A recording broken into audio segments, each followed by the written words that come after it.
1 करोड़, 2 करोड़, 10 करोड़। अरे अलैना जी, आपने तो आधा शहर ही खरीद रखा है। कुछ छोटे मोटे सौदे हमारे लिए भी छोड़ दीजिए। इस बिजनेसमैन की बात सुनकर अलाइना के चेहरे पर एक कातिलाना मुस्कान आ गई। अलाइना शहर की सक्सेसफुल बिजनेस वूमन थी और वो मुस्कुराते हुए अपनी जगह पर बैठ गई। लेकिन तभी एक आवाज ने वहाँ मौजूद सभी के होश उड़ा दिए। 50 करोड़, सीधा 50 करोड़। ये कौन है? अरे ये तो डिलीवरी बॉय अभिनव है। इसके पास कहाँ से आए 50 करोड़? देखो, इसे कोई पहचान न पाए इसीलिए सज धज के कोट पैंट पहन के आया है। अरे हाँ, 2 दिन पहले ये मेरी ऑफिस पे लंच डिलीवर करने आया था। अरे हमारी कोई इज्जत नहीं है क्या? ऐसे ही कोई ऐरा गहरा इतनी बड़ी नीलामी में कैसे आ गया? वही अभिनव चुपचाप अपनी जगह पर बैठा हुआ इन सब की बातें सुन रहा था कि तभी एक और आदमी तेज आवाज में बोल पड़ा। एक इंसान ने ऑक्शन मैनेजर से कहा, अभिनव के पास 50 करोड़ तो क्या 50 रुपए भी नहीं होंगे। उन्हें ये नीलामी बंद करके अलैना को वो इम्पोर्टेड कालीन दे देना चाहिए। नहीं नहीं भाई रुको, अगर इस फटीचर डिलीवरी बॉय के पास 50 करोड़ नहीं है तो मैं अलैना जी की बोली को चैलेंज करता हूँ। मैं कालीन के लिए 11 करोड़ देने के लिए मैं तैयार हूँ। जैसे ही उस आदमी ने 11 करोड़ बोला तो अभिनव एक बार फिर से बोल पड़ा। 60 करोड़। ए फटीचर डिलीवरी बॉय, तू पागल हो गया क्या? कहाँ से लाएगा 60 करोड़? ये नीलामी है, बच्चों का खेल नहीं। यहाँ जो बोला जाता है वो देना भी पड़ता है। ये कहते हुए उस आदमी ने अभिनव को धक्का देना चाहा, लेकिन अभिनव उस जगह पर इतनी दृढ़ता से खड़ा था कि उस धक्के से अभिनव को तो कुछ नहीं हुआ। लेकिन वो आदमी खुद अपनी जगह से 2 कदम पीछे चला गया और फिर अगले ही पल अभिनव ने अपनी जैकेट से एक चेक बुक निकाली और उस पर 60 करोड़ की राशि डालकर साइन करने लगा। उस चेक को भरते हुए वहाँ मौजूद हर इंसान देख रहा था और सब भौचक्के रह गए थे। सभी को लग रहा था कि अभिनव ने अपनी जेल जाने की पूरी तैयारी कर रखी थी। वो धड़ल्ले से चेक पर 60 करोड़ भर रहा है। अभिनव ने चेक पर अमाउंट भरकर वहाँ मौजूद नीलामी करवा रहे बैंक के मैनेजर को दिया। एक बार को तो मैनेजर को भी यकीन नहीं हो रहा था कि आखिर 3 करोड़ की चीज को ये अभिनव जैसा डिलीवरी बॉय 60 करोड़ में कैसे खरीद रहा है और क्या सच में इसके अकाउंट में 60 करोड़ है भी या नहीं।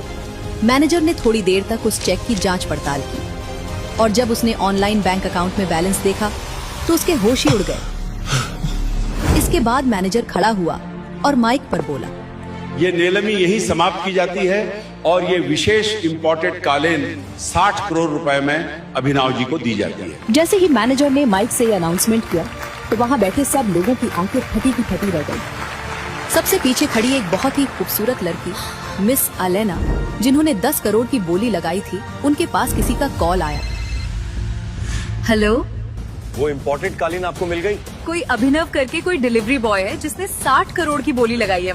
मतलब आजकल डिलीवरी वालों के पास इतने पैसे आ गए हैं कि 5 करोड़ की चीज को 60 करोड़ में खरीद रहा है। अलैना जी, ये सब सोचने से पहले एक बार अभिनव की उंगली में देखिए। उसके बाद अलैना ने अपनी आंखें उठाई और जैसे ही उसकी आंखें अभिनव के दाहिने हाथ में पहनी हुई अंगूठी पर गईं, तो वो पूरी तरह से चौंक गई। उसकी आंखें फटी की फटी रह गईं और उसने चौंकते हुए कहा, टाइगर? टाइगर का नाम सुनते ही अलाइना के होश उड़ गए थे।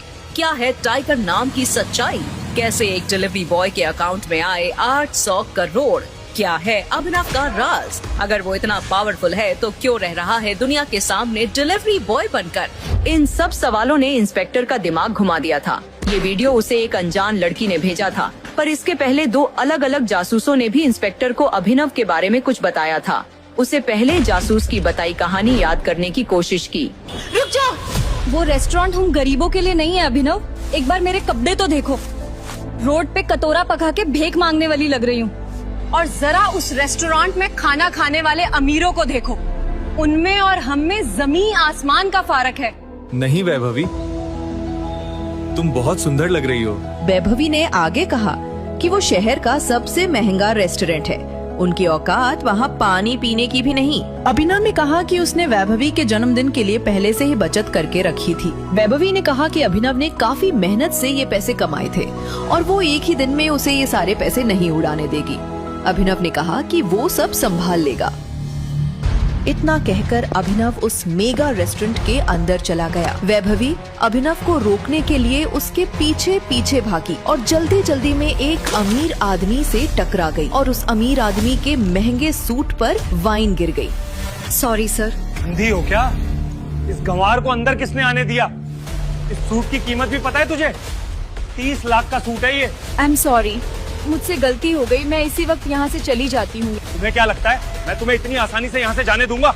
जब तक तुम मुझे 30 लाख रुपए नहीं दे पाती मैं तुम्हें कहीं नहीं जाने दूंगा। इसी वक्त मेरे सूट की कीमत चुकाओ वरना क्या? अचानक ही अभिनव वैभवी के पास वापस आया। उस आदमी ने अभिनव को गौर से देखते हुए कहा, इस रेस्टोरेंट का स्टैंडर्ड सच में काफी गिर गया है। इसी वक्त मेरी गर्लफ्रेंड से माफी मांगो। मैं माफी मांगू? तुम जानते भी हो मैं कौन हूँ। वैभवी उस अमीर आदमी और अभिनव के बीच हो रहे झगड़े को देखकर बहुत घबरा गई। अभी इसे माफी मांगते हैं और चलते हैं यहाँ से। इस अमीर आदमी को मैंने टीवी पर देखा है। मेरी गर्लफ्रेंड से माफी मांगो वरना आज के दिन के लिए तुम जिंदगी भर पछताओगे। अभिनव की बात सुनकर वो अमीर आदमी गुस्से से तिलमिला उठा। पूरा रेस्टोरेंट उसे देख रहा था। उसने कहा, मैं शहर का सबसे बड़ा हीरा व्यापारी हूँ। अमीर से अमीर लोग, मंत्री सब मेरी जेब में रहते हैं। मैं चाहूँ तो चुटकी बजाते ही किसी को भी गायब करवा सकता हूँ। और अगर चुटकी बजाते ही मैंने तुम्हारे पूरे बिजनेस का नामो निशान ही गायब कर दिया तो? जब तक वो आदमी अभिनव की बात समझ पाता, अभिनव ने अपना फोन निकाला और किसी को एक मैसेज भेजा। अगले ही पल उस अमीर आदमी को एक कॉल आया और उसके पैरों तले जमीन खिसक गई। बेटा, हम बर्बाद हो गए। हमारी कंपनी के शेयर गिर गए और हमें करोड़ों का नुकसान हो गया। व्हाट? ये कैसे हो सकता है पापा? कोई हमें बर्बाद करने की कोशिश कर रहा है। क्या तुमने किसी बड़े आदमी को नाराज किया है? अगर किया है तो यही वक्त माफी मांग लो, नहीं तो कल तक हम सड़क पे आ जाएंगे। वो अमीर आदमी अभिनव की तरफ मुड़ा और बोला और पूछा, आखिर तुम हो कौन? आखिर कौन है अभिनव और क्या है उसकी हकीकत? आखिर कैसे एक सड़क छाप ने उस अमीर आदमी का करोड़ों का साम्राज्य मिनटों में गिरा दिया? इन सब सवालों का जवाब किसी को पता चलता उससे पहले ही अभिनव वहाँ से जा चुका था। और ये तो सिर्फ अभी से जुड़ा एक किस्सा था जो पुलिस इंस्पेक्टर को एक जासूस ने बताया था। पुलिस इंस्पेक्टर को कुछ समझ नहीं आ रहा था क्योंकि एक दिन पहले एक दूसरे जासूस ने इस अभी उर्फ अभिनव के बारे में जो बताया था वो कुछ अलग ही कहानी थी। इस भिखारी को तो मेरा कुत्ता भी घास न डाले। मेरा बॉयफ्रेंड तो भूल ही जाओ। सुना नहीं क्या तूने नल्ले? वैभवी ने तुझे लात मार के भगा दिया है। आज के बाद इसके पास भटकने की भी मत सोचना। प्लीज वैभवी, हम साथ में घर बनाने वाले थे। मैं तो हमारे लिए पैसे भी जोड़ रहा था। झोपड़ी को घर नहीं कहते अभिनव, जाओ यहाँ से। अभिनव की गर्लफ्रेंड वैभवी ने अभिनव के आंखों के सामने अमीरजादे देवन को किस किया और उसके गले लग गई। अभिनव का सीना दर्द के मारे फटा जा रहा। अभिनव वहाँ से रोते हुए बाहर निकला और शराब की एक पूरी बोतल पी गया। मन ही मन उसने कहा, इससे बेहतर तो मौत दे देता तू। अभिनव नींद और नशे में बेसुध एक कार के सामने आने ही वाला था कि इतने में कार के ड्राइवर ने ब्रेक्स लगा दिए। उस कार में गुड़गांव का अमीरजादा सनी सिंह बैठा था। नशे में धुत अभिनव को देख उसने अपने गार्ड से कहा, परफेक्ट, अब आएंगे मजे। इसे डिक्की में डालो और मेरी बहन अनन्या के कमरे में सुला दो।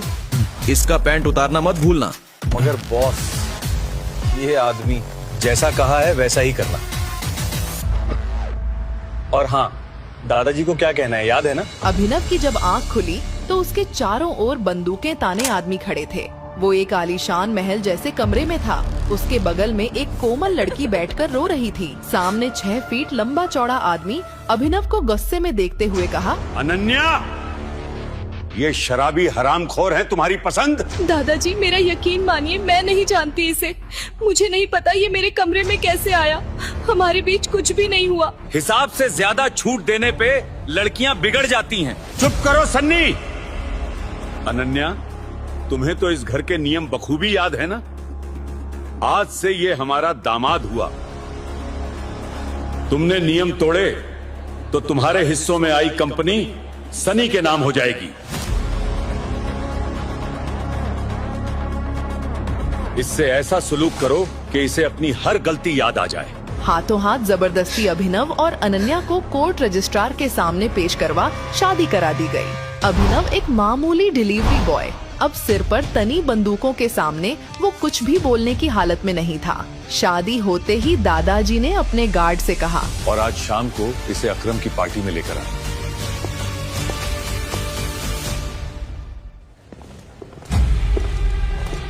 कहीं ज्यादा दर्द तो नहीं लग रहा? दादाजी के आदमियों ने अभिनव के चेहरे का नक्शा ही बदल दिया और फिर उसके बाद हॉस्पिटल ले गए। अभिनव की जिंदगी में 24 घंटे में जितना कुछ हुआ था उतनी उसकी पूरी जिंदगी में नहीं हुआ था। किस्मत का मजाक तो देखो, अकरम की पार्टी में पहुंचते ही अभिनव को वैभवी दिख गई। तुम्हारी शक्ल का कीमा भरता किसने बना दिया? यहाँ कुछ डिलीवरी देने आए हो क्या? वैसे इतनी शानदार पार्टी में तुम्हें देखकर मुझे उल्टी आ रही है।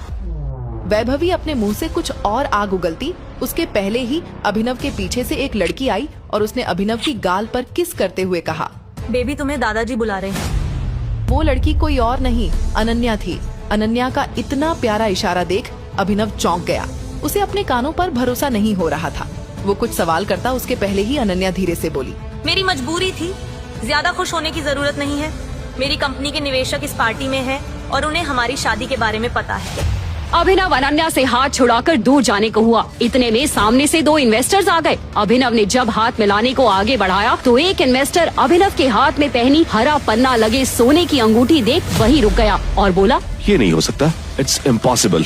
अनन्या की कंपनी में इन्वेस्ट करने आए 1000 करोड़ की कंपनी का मालिक अभिनव के सामने अपने घुटनों पर बैठ गया और बोला, हमारे 18 सालों की खोज खत्म हुई, टाइगर। क्यों एक मामूली से डिलीवरी बॉय को इन्वेस्टर्स टाइगर बुला उसके सामने घुटने टेक बैठ गए? ऐसी कौन सी दुश्मनी थी जिसकी वजह से सनी ने अपनी ही बहन के चरित्र पर इतना बड़ा दाग लगाया? क्या अभिनव का कोई राज था? क्या होगा जब अनन्या के सामने खुलेंगे सच के भयानक पन्ने? आखिर कौन है टाइगर?